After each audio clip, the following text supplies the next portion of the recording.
I want to dive into some Bleach news because especially the year of 2025 has been a bar none spectacular year for Bleach, and I think we have just the perfect person to sort of help us dive into like some of the things that Tete Kubo's been doing, that just the last core of Bleach actually did and how it impacted anime in general. I'm here with Flame of Rebirth. Welcome back, Flame. Yeah, glad to be back. Thanks for having me. Is there anything that you enjoyed in particular to when it comes to Bleach, in regards to the anime? Yeah, so I don't necessarily know how much people know, so I'm probably just going to start from a baseline, and maybe you'll hear things that you've already heard. But at bare minimum, Thousand Year Blood War Core 1 and 2 were different from Thousand Year Blood War Core 3 because Core 3 was made, the production of Core 3 was under a different sub studio division called Pure Films, which is it's like a new subdivision that was created within the studio that makes Bleach, specifically for Bleach's producer to make shows that are like high quality. At least that's what they say. It's gonna be high quality, adult themed, and Bleach Thousand Year Blood War Core 3 was the first that they did. So there was a lot riding on it being successful, because as trying to launch something that new, you're gonna have to make a bang on the first time around, which they did. So I thought that the animation quality of Thousand Year Blood War Core 3 stepped up massively. I know fans probably noticed that too, stepped up greatly, and we're all excited for Core 4 to see where they'll go after having like Bleach is not going to come back until like 2026. So if you're pushing to see it this year, it's not happening. Next time you see Bleach Thousand Year Blood War anime, it's going to be 2026. And so, and then on the other side, we got Bleach Rebirth of Souls, which they did not consult me on that name. That's just a coincidence. But Rebirth of Souls they're going in strong. The marketing strategy, I think, has been on point.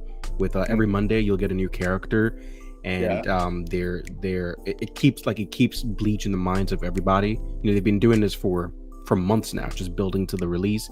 I've been observing the game. I'm very excited to get that game because I think that game is going to have a lot of legs compared to normal anime games. It looks like they put a lot of thought into it. And even Bleach Soul Resonance, this other game that we really didn't know what would happen with it. Bleach Soul Resonance is still alive. That's 2 Bleach games that are going to be coming out within the next year or so. So, hey man, you won't hear anything about the Bleach manga until the anime is finished. Kubo's too busy. But at the very least, we have the game to last us until 2026, and then who knows what Kubo will do after 2026? Who knows what the anime producers will have in store for Bleach? But this was a great year for Bleach, and I think 2025 is also going to be great, just for the gaming side of Bleach. Yeah. I for one didn't even know they were releasing a new character every single Monday, and I'm glad you pointed that out, because that. Me for one, I don't know what group, what character I'm excited for most. Whether it's the Espada, I just don't know. There's so many characters that, and also one thing that was a theory of mine is whether or not they'd be introducing like some characters within the light novels. I don't know if you have that on that, but that would be extremely interesting for just for me to see. I know that I'm going to be going to go grab a copy of Bleach Rebirth, like day one. I haven't pre yet, but I have my PlayStation. I'm going to go grab a copy, and if anyone wants to play with me, I am hoping to grab a few names. So Rebirth, Flame. I might just ask you for a gamer tag after this. oh yeah, absolutely. People are already laying down.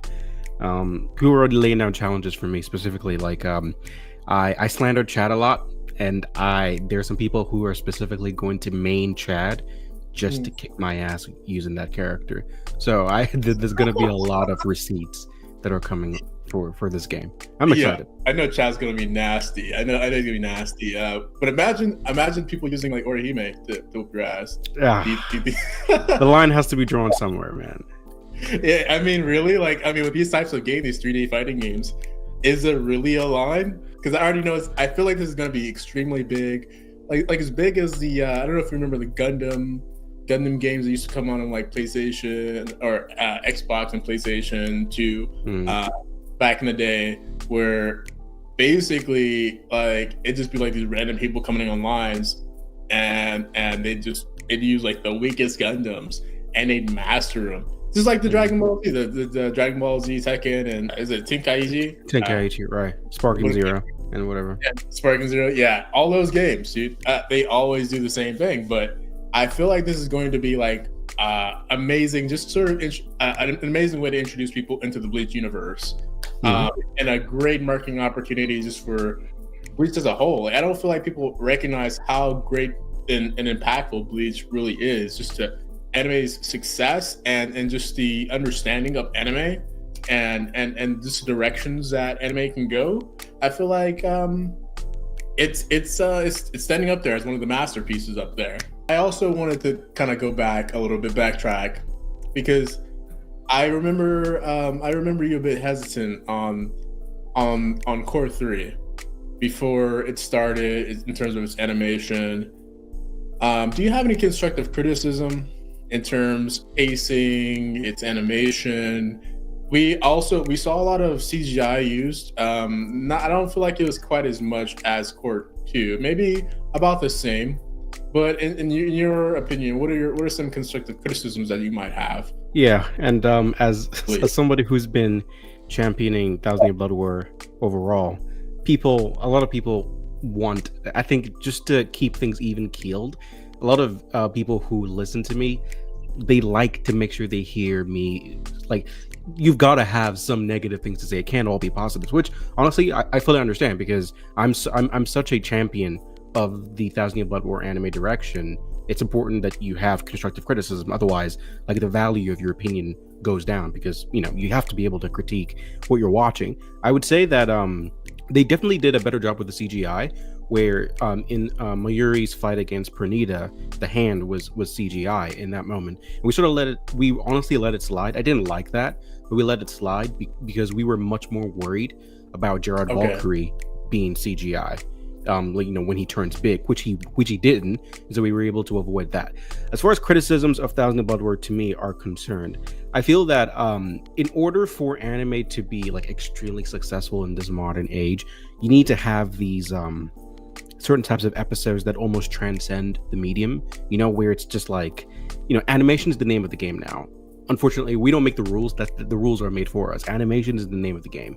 And right. Bleach Thousand Year Blood War Core 3, while having better animation overall as a totality than Core 2 and even Core 1, it did not get as much of the notoriety buzz as Core 1 did, strictly because it did not get animation on the level of Yuha Baha versus Yamamoto in episode 6. It's like, unfortunately, for us to get where we want to go, you got to have at least one of those per core. And we didn't get anything close in Core 2. And even though we got a lot of really, really good stuff in Core 3, there was nothing that was on the level of Yamamoto versus Yuha Baha, where it was just like, people called it the best animated episode of Bleach ever. Like that level of crazy stuff. Being able to go toe to toe with the Jujutsu Kaisen or Solo Leveling or things of that nature. We didn't get that. We just didn't.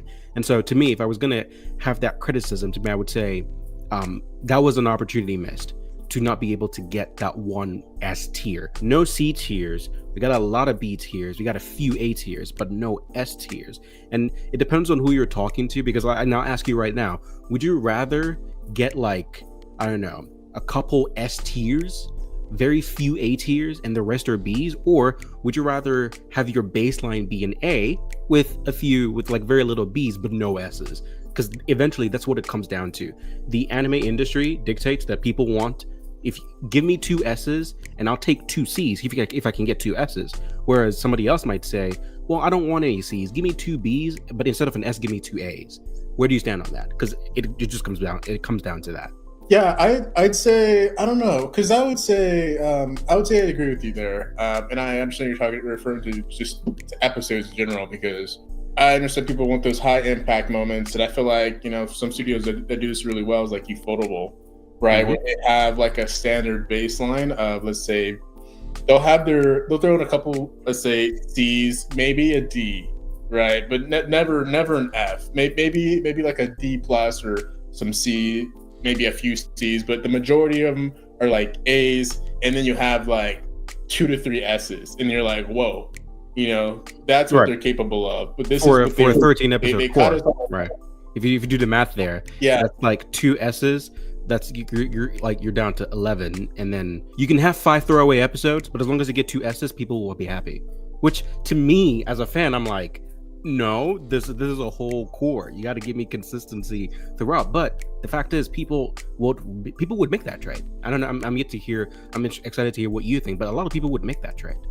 So in my opinion, I feel like we got some. I don't know. I wouldn't say I would compare period films to Ufotable. I feel like Ufotable is way more capable. I feel like we got, in terms of period films, I feel like we got some B's, maybe a few C's, and then we got maybe some A pluses, right? But I didn't see an S episode. I didn't see an S episode where I was like, whoa, that is amazing. And I think it's because whoever is directing the animation quality aspects, they're not counting in the wow factor, the shock factors, right?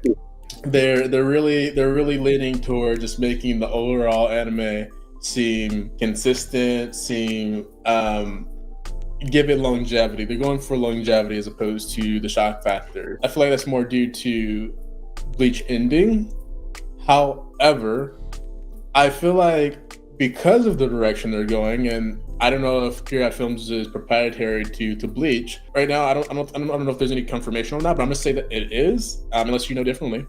And I think they're doing that. I'll say that they're comfortable with doing that because they have Bleach Rebirth coming out, and just like Dragon Ball Z, they understood, they cannot invest in just, the animation, even with shock factors get outdated, even with, some projects that Ufotable was on, whether that's Demon Slayer or the Fate series, they get dated, and then people find out about it decades later, right? And then it becomes trending later. So I think Bleach is doing a very smart move here, in terms of just their moves. I like the way Bleach is moving. I feel like, again, and I'm going to emphasize, I feel like Bleach Rebirth is going to be pretty big. Is going to carry some longevity that other games won't be able to carry, like Naruto Ninja Storms. I feel like it basically came, and it was talked about for maybe a few weeks, and then it wasn't until the second game where it was basically hyped up to an extent of like a decent Naruto episode. So I feel like with Bleach, I feel like it has the capability of being on par with some Nintendo Switch games, such as Zelda or Pokemon Tournament, and if they make it fully online, especially with new gen animation and rendering, I feel like they have something there. Most Bleach fans, I feel like they're going to buy this. Gaming is making an increase this year. It's been making an increase, I feel like, for some years, especially in terms of PC. However, I don't know if it'll come to PC. I don't even think it necessarily needs to come to PC. It is. It's on Steam. Is it? Oh, is it coming to Steam? Okay. Yeah, they made it. It's everywhere. With cross-platforming, I feel like it's going to be extremely big. The anime space is because I remember making a video on this, because like the anime space is a money, like everybody wants to make money. These production companies, they're about making money.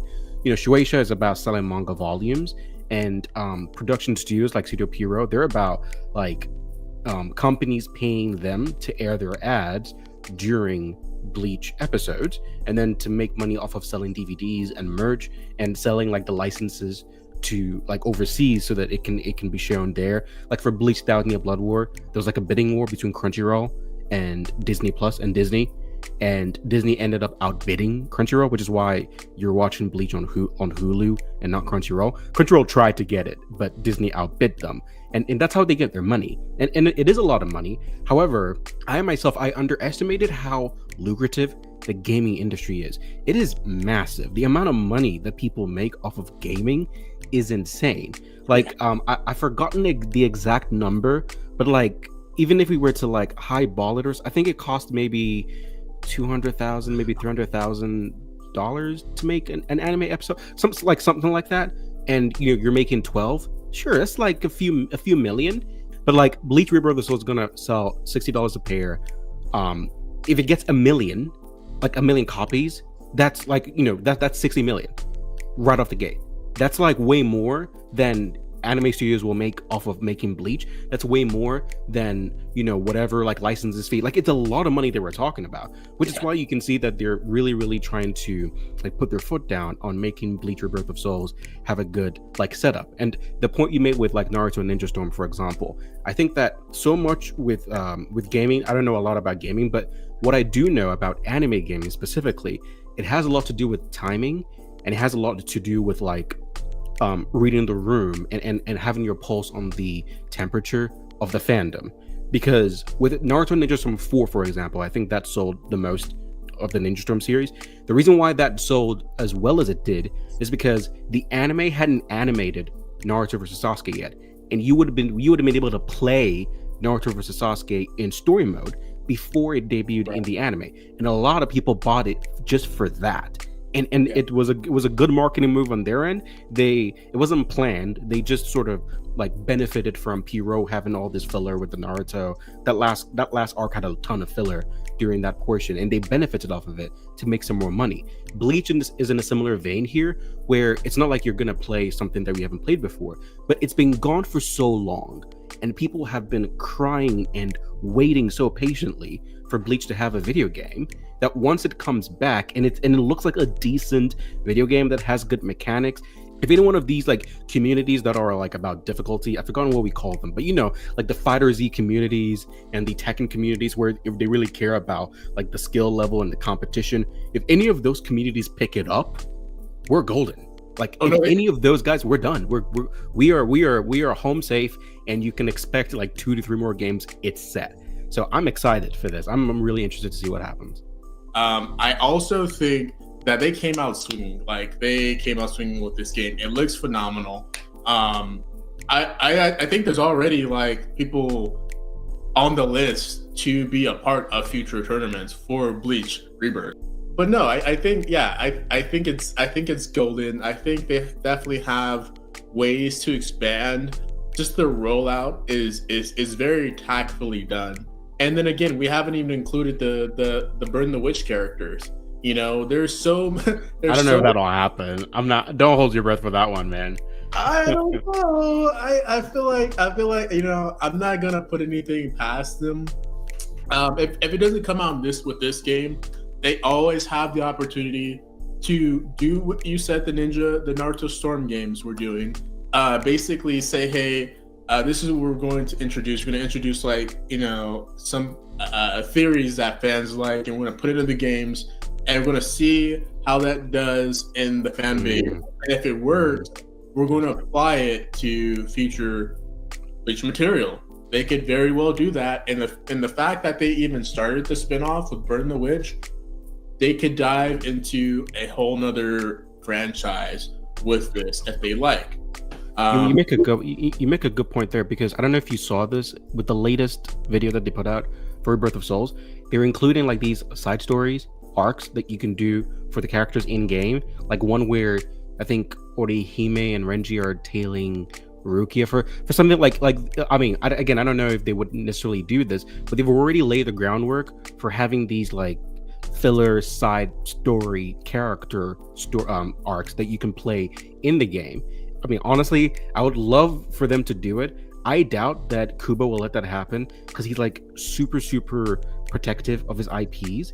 That if the anime, all I'm saying, if Kubo himself hasn't done a Burn the Witch and Bleach crossover in the manga, and he hasn't let it happen in the anime, it's gonna be really tough for him to allow it to happen in the game, because he's really protective over stuff like that. But I do see the possibility of them doing like novel stuff, which may not be animated, like light novel stuff, and implement, because the Bleach Brave Souls does it, and so I would imagine that they might let this game do that as well. That's a good point. I feel like that does open the door up if he does, let's say, do like expansion that isn't canon, right, in the anime, or in the manga. Then he sort of has opened up a door which he may not be able to close, I guess, if I'm gauging that correctly. And so I guess there's that liability factor.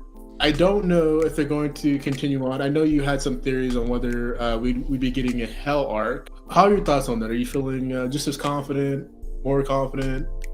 That we'll get it? Well, it's complicated because Kubo has been on record saying that the more people tell him to do it, the more he doesn't want to do it.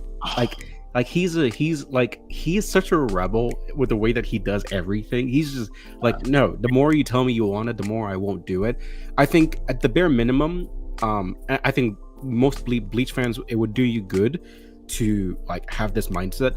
Number one, he's not gonna do it until after he's finished the anime. Number one, because he's super involved in the anime, and this last Cour 3 had a ton of new stuff, like a brand new Renji versus Uryu fight was nowhere near the manga. He just put that in there, and like Ichigo versus Uryu, also brand new out of nowhere. You also got that. So Kubo was involved doing a lot of new stuff, and no other section of the story needs story inclusions other than the ending. And he's already on record saying, he didn't necessarily say that it is, but when they asked him about it, he said that I can't tell you anything, and that should tell you what to expect, because like we're talking about an anime adaptation of a completed manga. Like if you can't tell us what's coming, then it means that there's new stuff that even we who read the manga don't know about. So I think the anime's got to finish before Kubo can get back in his booth and pick up his pen. After that's done, he's probably not going to do Bleach first. He's going to do Burn the Witch first. He's going to go back, and we have rumors that he's already finished manuscripts for Burn the Witch season 2. He's just like not finished with the finished touches, because at the end of Burn the Witch 1, you already saw sketches of Burn the Witch 2. At the end of the chapter, he already had drafts already made, and It's been, was that 2020? It's been 5 years. Like God, like it's been a long time, and he's just, Kubo is the new Togashi. Kubo is essentially the new Togashi. He's just gonna disappear, and then it's only when he feels like it that he's gonna come back. So wait for the anime to finish, wait for Burn the Witch, and then if we're lucky, you'll get Hell Arc. I think there's some truth there. I think there's a lot of evidence to support that, and I didn't quite put that correlation together between Kubo and Togashi, but I see for different reasons. Yeah, I definitely see what you mean there. In terms of the Hell Arc, I feel like anything that Tite Kubo does, he's gonna come out with a bang. He's going to make sure that he's got eyes on it. He's in there, hands on. He's a hands on type of guy, and that's what I like with Tite Kubo. He's always going to try to make sure it's up to his specs. I can't do anything but respect him for that. I'm glad you introduced the Burn the Witch topic. There's evidence to support that Burn the Witch season 2 is good. Yep. However, I feel like just because we're so close, I don't know how many more cores that we'll have in terms of Bleach. I don't know if that is going to factor in the time that he has to work on, let's say, the Hell Arc. Whether or not he's just going to surprise us with it, or if he's still going to try to work as closely as we continue to get closer to the end. I feel like this could all be stuff that is already projected. I feel like those things can be pretty much projected, and hey, these are this is what we're working with. Here's 3 cores. Look at these cores. Here's what I want the animation to look like. More or less. I feel like because of that, he could take a step back and focus on, okay, now the Hell Arc is going to be like, I don't know, a movie. A new movie would be nice. I don't know. Typically, when a game comes out, I feel like you'll get a movie somewhere near that timing. So I don't know if we should be anticipating a movie come 2025, 2026. This would be a perfect year. However, I don't know if it would be canon either. I feel like a non-canon movie would be cool. However, I feel like with the Hell Arc, it could also be implemented as a movie. and so maybe there are works, and it's going to be like an announcement sometime soon, maybe sooner or later, in terms of making the Hell Arc a movie, or just making it official. To start on like Kubo, possibly, we don't know how long the Bleach is going to run and stuff. So right before Core 3 aired, there was like I said, they created this new subdivision called, like, we went from Studio Pierrot, which, Naruto, Yu Yu Hakusho, Black Clover, and we went into Pierrot Films. So, it's not a new studio, it's just a subdivision inside the studio where everybody there is just basically part of the same production line, and they're just doing, like, there's a producer who produces anime, and everybody in that production line is doing his work. So one of the changes that they did, because they did a lot of restructuring in terms of like the studio process. So one of the reconstruction that they did is that the person who was previously the series director, like what we call like the director, like the Yoshihara is now the director of the Chainsaw Man movie. Everyone, let me introduce you guys. Give a formal invite to Mr. Spiraling. What's going on? Hello. I don't know how much you guys care about which director is directing which anime, but the way that there's like different directors taking care of different anime, they created a new position called Chief Series Director, and they took the old series director for Bleach, Taguchi, and they leveled him up to Chief Series Director, and then they elevated somebody who was like a little bit down below, and then made him the series director. Now, all this is for me, like, all this is to say that after Core 4, because Core 4 is so important, that Kubo is necessary. Like when Thousand Year Blood War began, they were doing their own thing, but they just kept asking him for opinions. They would send him scripts, and then he became more and more involved. It wasn't supposed to be like that from the start. They just like included him because they knew that he could give insights, and then he became more and more involved, and then they basically just started like running everything through him all the time. Like there was this infamous, it's not really infamous, there was this story in episode 6, if you saw that new scene where Aizen was talking to Yuha. In the manga, Kubo skipped it, but in the anime, we actually saw what they discussed. The scriptwriter, Hiromatsu, his name is Hiromatsu, like, he wrote it, and then he sent it to Kubo, and Kubo read it, and Kubo was like, nah, and then he canceled it, and he rewrote it, and he sent it back to him, because this is how Kubo is. And so he's just like super, super involved. After Core 4, if they want to do the Spirits Are Forever With You, Can Fear Your Own World novels, if they want to do anything like that, I think that at a point like that, Kubo isn't going to be needed as deeply as he is now. That's where you, who are the chief series director, now it's your time to put in some serious work. Like, Kubo has been helping you throughout. Now it's your turn. You handle it from here on out, and then Kubo can go back and do like the manga stuff. Another point, like you said about the movie, I would love a movie. I think that anime fans have moved past non-canon movies. I feel like those, like, people won't care as much. People are done with like non-canon movies. They want canon stuff, and the Hell Arc is primed and ready to do that. However, for anybody who's listening, it will not help us if they have to release a movie in 2025. In fact, if there's an announcement that there's a movie coming for Bleach in 2025, we're screwed, because what that would mean is the anime staff would have to divide their time between animating Core 4 and animating the movie, and one of them is going to take a hit. You can't have both be great. It's either the movie is going to be great and Core 4 is going to suck, or Core 4 is going to be great and the movie is going to suck. And so for my money, I say don't expect any movie, anything, until after they're done with Core 4. We're talking tail end of 2026, and then if you're lucky, you get something else. I see. You don't foresee them going outside of period films. Again, it's unlikely. Okay. It's not impossible, but they don't tend to do that.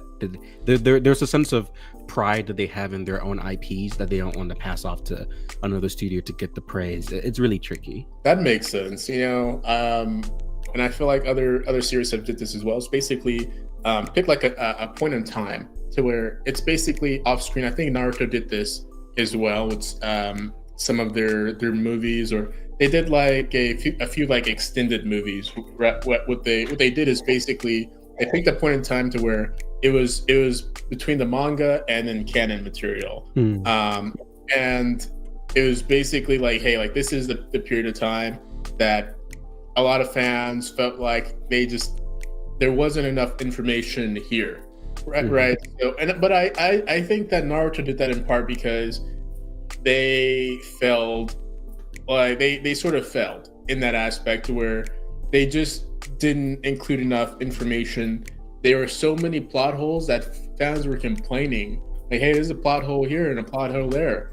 I think that's something that can be used as an effective tool to really sort of paint a picture into its narrative. To kind of expand, like, here's more aspects or some confirmations of the world and some of the theories, just sort of detailing, like, what certain concepts are, right? Bleach could benefit off of something like that. I just want to eject one thing. I do agree. I think the problem with the Naruto anime is that the way they showed lore was like bits and pieces, so you didn't know what happened. Like, the Itachi moments you saw in the Naruto anime, right?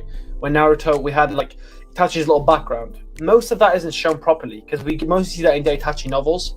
So I think a lot of times the handling with the Naruto anime wasn't really good. That you'd think something is a plot hole, you'd think something is a mistake, but you don't know the exact thing about it because it hasn't been shown in the anime. Which again, I don't know, maybe it's good to have extra lore in different areas, but most anime fans are never gonna read like the novels. I'm gonna read the novels because I'm a big fan, but I don't think most will. I think that's an issue I see a lot with it. I just want to eject and say about that. I could see how you'd say that. I mean, they did, one thing I would have hoped for, especially in regards to the Naruto series, is them to actually, and they did later ended up adapting some of their novels. Yep. Oh, more so that played off in the Boruto series. Yes, and adapting those in anime format, but in the Boruto series, which that's just it makes sense because it's in the same universe. But it's almost a cheap escape, I guess. I agree. I do agree. I don't think everything was fully adapted into the Naruto and the Boruto anime from the novels. Am I correct? Just like bits and pieces, the same thing. Am I correct? You are correct. This is perfect because I think in regards to the Twitter space, and I understand, Flame, you've got a jet and a few. But I think this is a perfect opportunity because I think there's a little bit of a misunderstanding in terms of team, whichever quote team you're on, right? Whether it's One Piece, Naruto, Boruto, and the Bleach universe. What do you think, I guess, is the biggest differentiation in terms of the appreciation for the series? Someone, Naruto, being Naruto, the person, everyone hated him. Not everyone, but a majority of people in the village hated him. There were so many people who could have done more for him, but they didn't do anything for him. Yeah, Itachi was younger, like 14, 15 years old when Naruto was freaking born. But then again, when he was 20, he could have helped Naruto. When he was like, I don't care PTSD. I think that's an excuse some people make for him. Or Hiruzen, for example. That's the best example everyone can agree on. Or Jiraiya. But Naruto didn't become bad. Remember that? He didn't become bad. No one, even Iruka wasn't there for him much, if you really think about it, compared to what he should have done. And go ahead, sorry. Let me ask you this, because I'm gonna challenge you, right? I'm gonna challenge you guys. There's people that typically tend to gravitate, and I think that creates somewhat of a divide amongst, like, whether it's One Piece or whether that's Bleach, whether that's Naruto. Why do you think that those barriers exist? Well, the first one I talked about, which was the different how like Naruto didn't turn bad, even though he had something, even though people weren't as good to him, if you know what I mean. I know there's counter arguments to that, and that's a long conversation, but that's one thing I liked. So just to understand, the good guy, bad guy, you like the good guy, bad guy complex? No. I like the idea that Naruto, even though so many people were against him and the way he was treated and the way no one helped him, he still didn't turn bad. Remember the scene with Killer Bee? Scene when he's going against evil Naruto, his dark half of him, right? The dark half. Oh, yes. Remember how that is Naruto, what he's kept inside of him. He didn't take that out on himself, did he?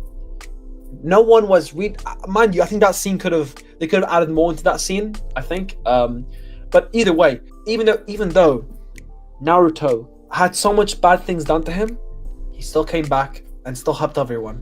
And I do think they should have added more into that scene in the story, but that's the reason I like it. There's obviously other reasons as well. Bad guy, good guy, yes. So, the cool fights also. Let me just be blatantly honest. The cool fights, obviously, those are something I like a lot. But okay. Okay, and I'm gonna challenge you on that a little bit later. Okay. Nice.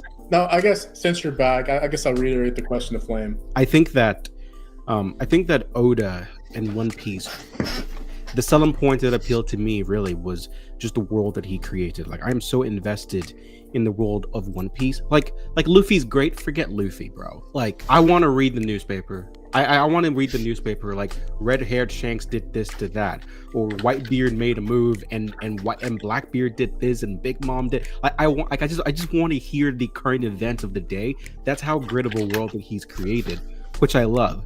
You know, for Naruto, specifically for the time period in which I was watching it, there was a certain level of soul, which is ironic that I'm not using that for Bleach, but there was a certain level of soul that I felt with Kishimoto, where Kishimoto, I feel like he knew what fans wanted from his story, and he delivered. I was speaking about this recently as a criticism of Bleach, which some people didn't really like to hear, that Kubo is like, he's so headstrong in his ways that he'll sometimes, like, in order to not be the status quo or be like everybody else, he'll just do the opposite just because. Like, so for example, the example that I gave was that Naruto spends all this time building up the Hokage. These are like these dominating forces. They're great. You know, the first Hokage started it all. Second Hokage expanded the regions. Third Hokage, you know, implemented laws, kept the peace. Fourth Hokage, you know, protected the village from the Nine Tails and everything. And it's just like the work that Kubo did, hyping up like a Yamamoto, hyping up a Ryukin or a Ishin or some of these like legendary characters. As fans, you naturally want to go, I would like to see them fight. I wonder how good he fights.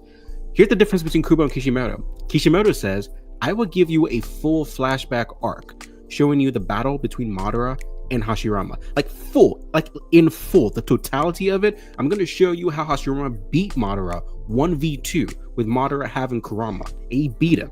I'll show it to you. And then I'm going to double down and I'm going to have Edo Tensei bring all the Kage back and show you exactly how strong all of them are. It blew my mind when Minato came in there, and he was on the field for like 5 minutes and already mastered LB's cloak. He was there for 2 seconds. He was like, oh, okay, I got it. And he just did it. These moments are like, they're invaluable to me. I love it. On the other side, you got Kubo, and like Kubo's like, Ishin's Bankai, I don't want to do it. Oh, you know, how strong is Ishida's father? You know, I'm too tired. Or like, you know, the Gote 13. He showed us the first generation Gote 13. It's like, who cares? It bugs me. It bugs me. But that's just the type of guy that he is. So ultimately, that's what I think Kishimoto does best. He has a very deep understanding of what fans want, like building to Naruto to Sasuke versus Itachi. If it were Kubo, I feel like Kubo would have found some weird way to get to. So that's why we used to call Kubo the troll overlord. Like, he had that troll face. Is because he just constantly just knew how to troll the fans, and he would get off on it or whatever. Kishimoto just gave you what you knew you wanted. He gave it to you. And so, but the reason why I gravitated towards Bleach really is that Bleach has, like, its uniqueness to me just lies in, like, Kubo is a poet. At the end of the day, the man's just a poet. He loves his poetic storytelling, and it just gravitates towards me in the way that it's enveloped into his story. Like, people usually say that, you know, the best shonen battle system, the Nen system from Hunter x Hunter, Chakra system from Naruto. You can just go through the list. To me, like, Bleach's Zanpakuto system, to me, is like one of the most underrated. And it's not only until recently that people began to really understand why, like, Bleach characters could get these quote power-ups without doing years of training. Because at the end, Kubo's just trying to tell you that it's synergy with your inner self. Understanding more about yourself, accepting sides of yourself, learning more about your history. It opens gateways for you to attain levels of yourself that you did not know possible. And it's so antithetical to what anime fans are typically used. For Kubo, it's about just inner synergy. It's about accepting yourself. It's about, you know, accepting who you are. That's what Kubo is all about. And to me, I appreciate stuff like that. It just gets to me. I'm biased. It just gets to me. But damn it, sometimes I just wish Kubo would just take a note from Kishimoto just give us what we want, man. Damn it. You know, and I thought it was going to be, you know, I was going to go straight into playing devil's advocate, and you guys weren't going to ability to talk about, you know, the appreciations for not only your favorite out of the three, but each other's, and I think that's what it's largely about. In regards to, I guess, I'm gonna find a way anyways. In regards to, let's say Naruto, right, or Kishimoto rather, I feel like, I don't know. I feel like in a way that sort of makes fans want more.